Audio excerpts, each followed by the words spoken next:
Hi, my name is Johnny Gartner, and thank you so much for joining me for episode 17 of the Cedar60 Podcast. This week's episode is an interview with Mr. Matt Dearden, who serves as the Director of Undergraduate Admissions here at Cedarville University. Mr. Dearden graduated from Cedarville in 2009 with a Bachelor of Arts in History and went on to pursue a law degree from the University of Cincinnati College of Law. After his second year of law school, Mr. Dearden began working at the Brandery, a nationally ranked startup accelerator for high-tech companies seeking venture capital funding. And it was that experience that fueled his interest and passion for working with startups and entrepreneurs. Mr. Dearden is also the author of the Dearden Digressions blog and operates Dearden Law Offices in Dayton, Ohio. And now, here's my interview with Mr. Matt Dearden, Esquire, on the Equality Act and the Church's response. Hi, thank you for joining us for this week's episode of Cedar60. With me today is Mr. Matt Dearden, who serves as the Director of Undergraduate Admissions here at Cedarville. Thanks for joining us. Yeah, it's my pleasure to be here. Thanks for having me. Yeah, we really appreciate you taking the time to come on. So if we could just start out by you talking a little bit about your experience. You graduated from Cedarville, kind of talk about that, what led you into your next part of your life and what you're doing now. Yeah, I'm an 09 grad of Cedarville, so love Cedarville, love what it did for my life, met my wife here even. But after Cedarville, went on to law school, University of Cincinnati, practiced law in the business and corporate world for a number of years, and then came back to Cedarville about 4 years ago. And in conjunction with that, started my own law practice that I kind of do on the side. So I came back to Cedarville to be the Director of Admissions here. And then also in the past couple of years, I've been able to teach as an adjunct professor in the History and Government Department. So teaching mostly politics and American culture. Cool. So yeah. So the kind of the hot button issue right now, obviously, Congress just passed the COVID relief package, right. The American Rescue Plan. They're kind of moving on towards some other bills, an infrastructure bill. They're also looking at the Equality Act, which is what it's been called. I believe it passed the House already. Yeah. So it's going on to the Senate. So if you could just kind of introduce our listeners to what the Equality Act is, maybe talk about kind of the votes that are required for this thing to happen. Yeah. We can kind of get into the nitty-gritty. Yeah, well, when you asked me to come on to talk about the Equality Act, I was like, there's so many wrong ways I could go with this. I need to choose my language very carefully. But no, yeah, so the Equality Act was definitely one of now President Biden's main legislative priorities when he was going to come onto the presidency here. And he said even before he was elected, in my first 100 days, this is going to be a main priority for me. And he's as good as his word, right? So he's pushed his leaders in Congress to push this through. So this is a bill sponsored by a representative from Rhode Island, and that was pushed through the House. And you're right, just a week or two ago, it was passed through the House pretty easily. You know, the Democrats have a majority in the House, and it's primarily a bill that the Democratic Party is supporting. And now it's been pushed to the Senate. And this is not a new act, and that's important to understand. So this is something that's been kind of in the works for a few years. In fact, I think it was back in 2019, this Equality Act was also passed in the House, a very similar bill. And it just never got out of committee in the Senate because Mitch McConnell, the Senate Majority Leader at the time, said he wasn't going to bring it to the floor for vote. Well, now that the Senate is Democrat-controlled, Chuck Schumer, who's the new Senate Majority Leader, he has said he's going to bring this for a vote. So here within the next little bit, we probably will get a vote on it in the Senate. Right. As far as what's required for it to get through the Senate, it's going to be a little bit of a tall order. So like I said, it went through the House, but the Senate's a little bit of a different ball game. Now it's split 50-50 right now, Republicans and Democrats. You know, our Vice President Kamala Harris has the tying vote, so the Democrats do technically control it. However, the Republicans will filibuster this if it goes into the Senate, which means that in order for it to get through the Senate, you're going to need a supermajority, which is 60 votes. So the Democrats are basically going to have to find about 10 Republicans probably to vote for this bill in order for it to get to the Senate. Yeah. You mentioned that this Equality Act, this bill that's been proposed, is not new, but this idea, the kind of legislation, which we'll talk about in a minute, is not new at all. I believe in the 90s, the Equal Rights Amendment was they tried to amend the Constitution to add a similar idea on. So could you just kind of talk about what the function of this bill is before we kind of get into the actual process? Yeah, so at its base, what this is really trying to do, it seems simple. It's just trying to amend the 1964 Civil Rights Act. So the 1964 Civil Rights Act was really a landmark piece of legislation that was trying to push a civil rights agenda, for racial reconciliation really in the country. So what this Equality Act is there's going back into different sections of that Civil Rights Act and saying, okay, when you say you can't discriminate on the basis of X, Y, or Z in the 1964 Civil Rights Act, we're going to put in language that says that you also can't discriminate on the basis of sexual orientation and gender identity. So those are the two things that are really being put back into the act. Now that plays itself out in potentially many different parts of society, right? So it plays out in public accommodations. So those are things like, restaurants or public transportation or sporting events, those types of things. But it also plays itself out in employment practices as well, which is what Title VII of the Civil Rights Act deals with primarily. Right. So going back to a previous comment you made about the filibuster, how Republicans are going to filibuster this bill to prevent it from trying to getting a simple majority, or they'll have to have a super majority too, which is a 61 votes, I believe, out of the 100. Okay. Yep. To overcome it, yes. Right. Yep. Could you talk just a little bit about what the filibuster is? And then I believe there's some talk about getting rid of the filibuster. Could you talk about the prospects of that happening? Yeah, so the filibuster is we don't have probably time to get into all the weeds of it, but the filibuster is a technique that one side or the other is going to use to delay or really to shut down any chance of a particular piece of legislation going for the president's signature. And so the filibuster has been a popular tool used by both sides for a large variety of different unpopular legislation over the years. And so the talk out of the Democrat side right now, the caucus there, is to figure out, okay, is this an opportune time to potentially bring up getting rid of the filibuster? And that's a tall order, and that's probably not going to happen. Right. What would the Democrats would basically need to get rid of the filibuster at this point is probably going to be about 2/3 of vote of the Senate to get rid of that. That's never going to go through. So really what the Democrats practically with reality would need to talk about here is getting through that 60 vote margin in order to pass this bill, not getting rid of the filibuster. Right, so you talked about earlier how the Democrats passed it easily through the House. Yep. Who voted for it in the House? Was it just Democrats? Was it just Republicans? And then are there prospects in the Senate of who's going to vote for it, who's not going to vote for it? Yeah, the House was a pretty clear margin. Basically, the parties voted along party lines there in the House. Now, there were a handful of Republican members of the House that did vote yes on the bill and did help with that passage, but they weren't needed to get it through. It's a clearly Democrat-controlled House. Now, for the Senate, like I said, it is very, very, very tight as far as just votes there. So there's about there's exactly 50 Democrats and exactly 50 Republicans in the Senate. So you might be asking, is there any way that the Democrats get those 10 votes needed to get over that filibuster? I don't think so. Now, you talk about some of those moderate Republicans, like a Lisa Murkowski from Alaska, or like a Susan Collins from Maine, or even like a Mitt Romney.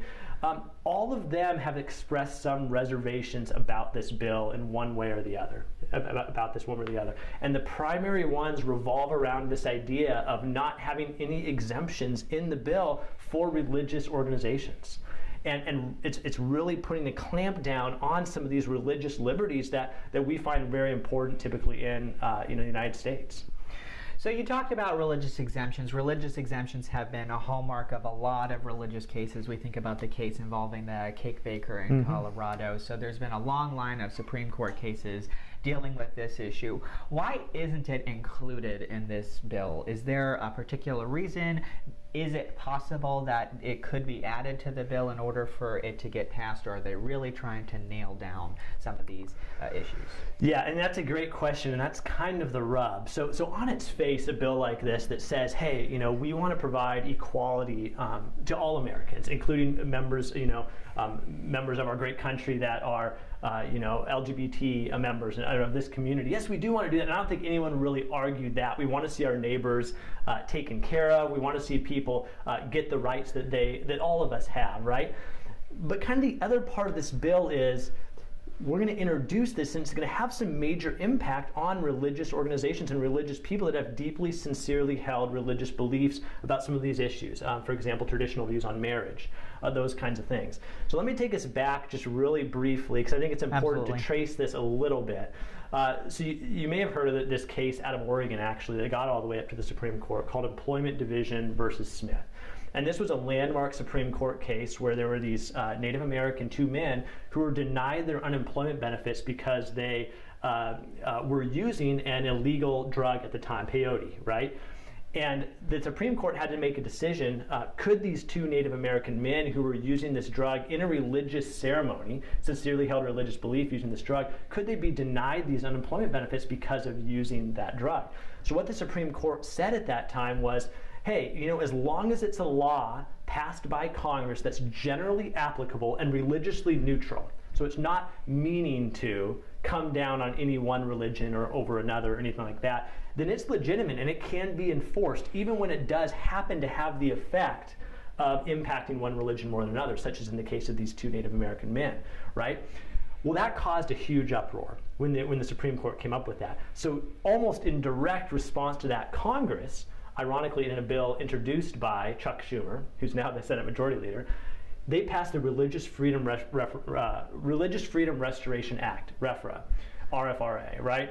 And that said basically if Congress was going to pass legislation that impacted someone's freedom of expression of religion, or really a company's freedom of expression of religion, they had to have a compelling reason to do so, and there had to be no other less intrusive means that they could use to do that.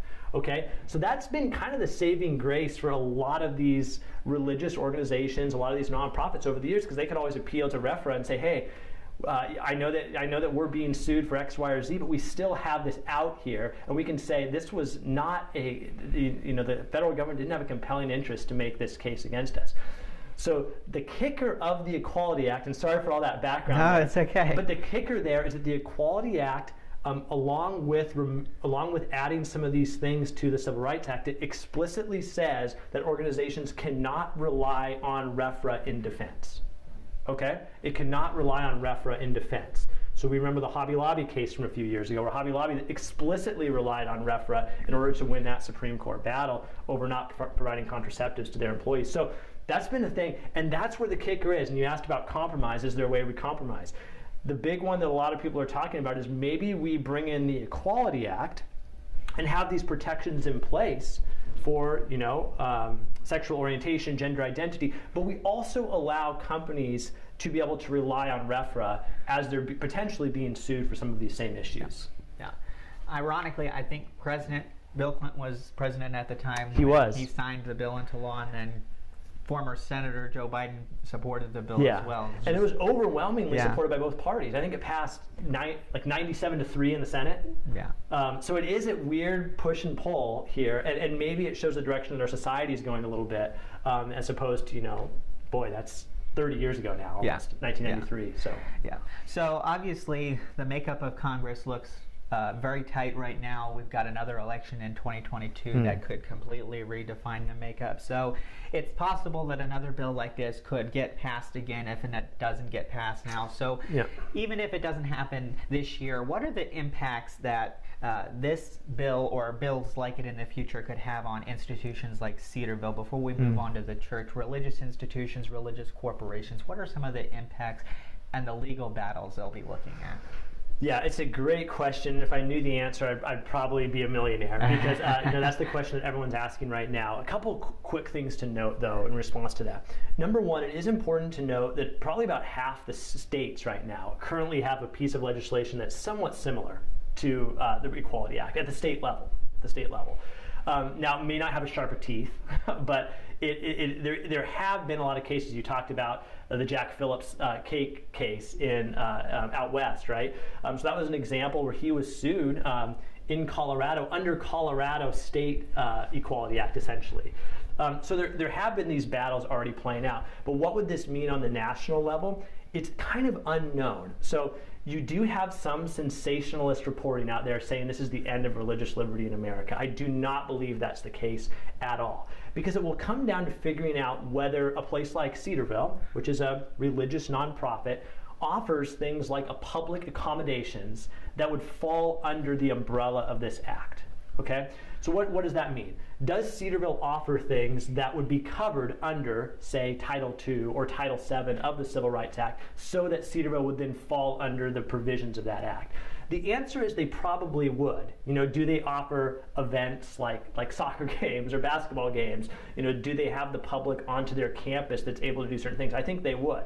Now, what would happen, though, is that if Cedarville came under the confines of that act, and if they were sued or penalized, potentially even by the federal government, put under sanction because of this act, you would see that go to court very, very quickly. And you'd see that go to federal court very, very quickly. And I guarantee you, if and when an equality type act was passed, it would be in court almost immediately for religious reasons. And you have to remember that just because the Equality Act is passed, it doesn't do away with the First Amendment, which still protects freedom of religion. And so that would be a battle the courts would have to fight out. And that would be a battle that would probably be ongoing for the next couple of years. And my suspicion is that probably there would be parts of the Equality Act that were passed, if it's passed in its current form, that would be found to be unconstitutional. Yeah. So you talked about how there's a lot of sensational reporting happening on this current bill. Why is it important for people to understand exactly what's in legislation that's being proposed by Congress? And how do you suggest lay people who don't have law degrees kind of find this information out? Like, is there resources that kind of give a layman's perspective on what's in the bill, and especially for Christians where some of these bills could be extremely consequential? Yeah, I mean, I would say, honestly, even for lay people, you could jump on and read the text of this bill. It's not long. You jump on there, you just read right through it. It's great. A lot of people talk about stuff that they've never read, right? I'm sure even members of Congress have not read this bill, but it's not very long. So this is an easy one it's not like the Affordable Care Act that's 1,000 pages. You can jump on there and read this one, but then going to some reputable online sources that are trying to comment on this in a reasonable way. Now, Cedarville is very fortunate. We have a professor in-house here, Dr. Mark Caleb Smith, who's also the chair of the History and Government Department. He's even had some really sensible, even-handed comments on this type of situation. So what you want to stray away from is organizations that say, hey, this is the end of this, the end of religious liberty in America. Or, on the other hand, saying that, like, hey, why are these stupid religious organizations even fighting this? All we want is equality. Like, those are unhelpful opinions because they aren't actually getting at the meat of what the bill is. You want to go as much down the middle as possible and realize, okay, what's actually being said? So being informed is important, but then also taking the next step and saying, okay, like, what do I actually think about this? I know that's a weird second step, but it's one that a lot of us don't take. We take these opinions and we just ingest them as if they're ours, but then we don't sit and reflect and think, okay, like, what really makes sense or doesn't make sense about this? Yeah. And perhaps kind of as a slightly different direction, there's an aspect of being informed, but then there's a wider aspect of the church and how the church responds to this. And, it's fair to say that one of the reasons that this bill is being proposed is because there's still a lot of things happening out in the world that is completely unjust to people who have or act in particular ways that are supported by this bill. So could you kind of talk maybe about how the church should or is responding, not only legally, separate from the legal aspect, but as wider members of the body of the believers? Yeah, I mean, our mission remains the same, which is to love God, love others in the way that Jesus would love others, and let Jesus work through us to love others, right? And that's regardless of who they are, that's regardless of how they act. And so I think it's really easy in the political setting to demonize our opponents, to demonize supporters of this bill, or if we're on the other side, to demonize people that don't support this bill. And it's easy, and the reason that it's easy to do that is because it's easy to talk about something that we don't like, right? Yeah. It's easy to talk about someone we don't like. I think it's important that we start there by truly trying to love others and then not demonizing them. And then finding a way to have compassionate conversations.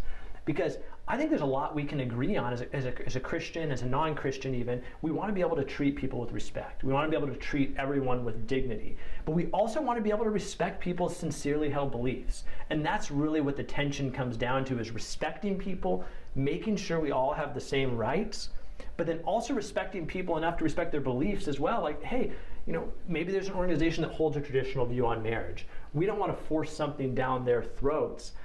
Just because they may have a little bit of a different view than maybe the person who wants to support the bill does. And so coming to the middle and not demonizing, but trying to really understand each other, I think is an important place.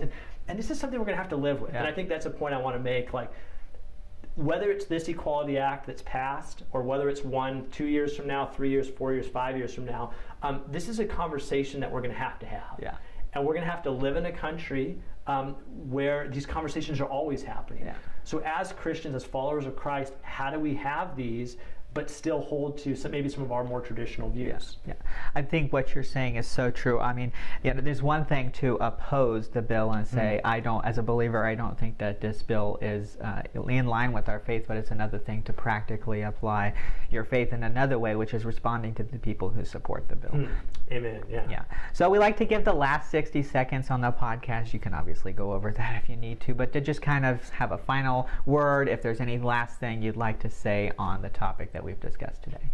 Yeah, I just think that as a Christian, and the Cedar60 Podcast is doing exactly this, it's so important to lean into these difficult conversations.